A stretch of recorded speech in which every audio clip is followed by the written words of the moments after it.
वळूयात पुढल्या बातम्यांकडे। राष्ट्रवादीचे प्रदेशाध्यक्ष जयंत पाटील यांनी काल संध्याकाळी चंद्रशेखर बावनकुळेंची भेट घेतली।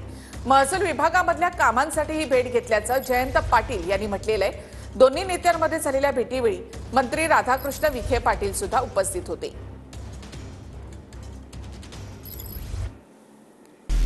जयंत पाटील बावनकुळे भेट 25 मिनिटं चर्चा, विखेही उपस्थित। शरद पवारांच्या राष्ट्रवादीचे प्रदेशाध्यक्ष जयंत पाटील यांनी काल बावनकुळेंची भेट घेतली।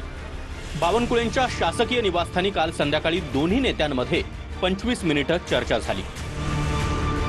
काल संध्याकाळी 7:50 त्यांच्या घरी माझी भेट झाली आणि सांगली जिल्ह्यातल्या काही महसूल प्रश्नांच्यावर मी त्यांना जवळपास 10 ते 12 निवेदनं दिली आणि ती निवेदनं देण्यासाठी त्यांची भेट मागितलेली।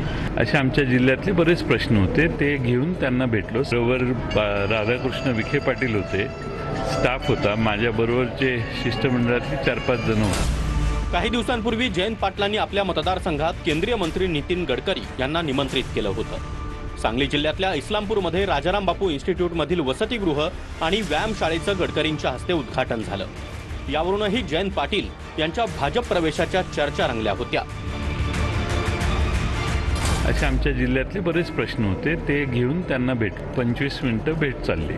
याच्यात काही राजकीय चर्चा नाही। कोणाचा प्रवेश होईल आणि कोण पक्षातून बाहेर निघेल, सत्तेतून बाहेर जाणारे तर भेटणारच नाही।